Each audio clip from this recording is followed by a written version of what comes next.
जो तैयारी है, सबसे महत्वपूर्ण बात यह है कि भारतीय जनता पार्टी, उनकी सरकार, उनके अधिकारी और चुनाव आयोग मिलकर के ये तैयारी कर रहे हैं कि 2024 में जिन विधानसभाओं में समाजवादी पार्टी जीती है, इंडिया गठबंधन जीता है, उन विधानसभाओं में 50,000 से ज्यादा वोट काट दिया जाए एसआईआर के बहाने। यही यूपी में हो रहा है, यही वेस्ट बंगाल में तैयारी चल रही है। जो बीएलओ हैं, जितना उन्हें सहयोग करना चाहिए वो सहयोग नहीं कर रहे हैं। एक जगह वो बैठ जाते हैं, उसके बाद वो उन्हें ढूंढिए आप लोग, तब मिलेंगे, नहीं मिलेंगे। लेकिन सच्चाई ये है, जब बिहार का चुनाव देख लिया, बिहार के बाद जो अखबारों में लिखा गया, सोशल मीडिया पे जो आया या अन्य माध्यमों से जो जानकारी मिली है, वो जानकारी ये मिली है कि उत्तर प्रदेश और वेस्ट बंगाल में बड़ी तैयारी है भारतीय जनता पार्टी की, और चुनाव आयोग से मिलकर के है। क्योंकि चुनाव आयोग की तरफ हम देखते हैं तो हमें उम्मीद है, करते हैं कि वो निष्पक्ष होगी, वो संस्था निष्पक्ष होगी, वो हमारी किसी भी शिकायत का निराकरण करेगी।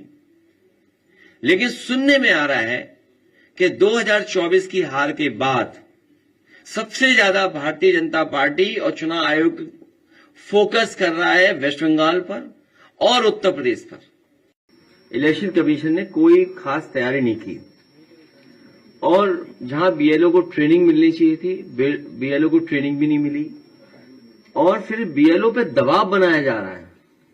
अब बीएलओ खुद परेशान है, बीएलओ बड़े पैमाने पर परेशान है कि करें क्या।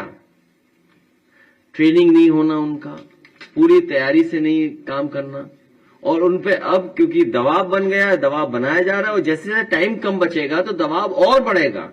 क्योंकि जब आप डेटा दिखाते हैं इलेक्शन कमीशन, तो 99.48% आप डिस्ट्रीब्यूट कर चुके हो फॉर्म। हमारे पत्रकार साथी जो जानकारी दे रहे हैं, इसी तरह की जानकारी मिल रही है, और समय समय पर हम लोगों ने आपके माध्यम से कहा है कि सरकार के अधिकारी भी भारतीय जनता पार्टी के पदाधिकारी बन गए हैं और पदाधिकारी की तरह काम कर रहे हैं। हमारे एक पत्रकार, बहुत जागरूक पत्रकार जो आगे बैठे हैं, उन्होंने अभी चीफ जस्टिस ऑफ इंडिया के बारे में कहा कि वो समय समय पर बुलडोजर का जो तरीका है, बुलडोजर संस्कृति के खिलाफ है। सोचिए, चीफ जस्टिस का कहना कितनी बड़ी बात है। तो जो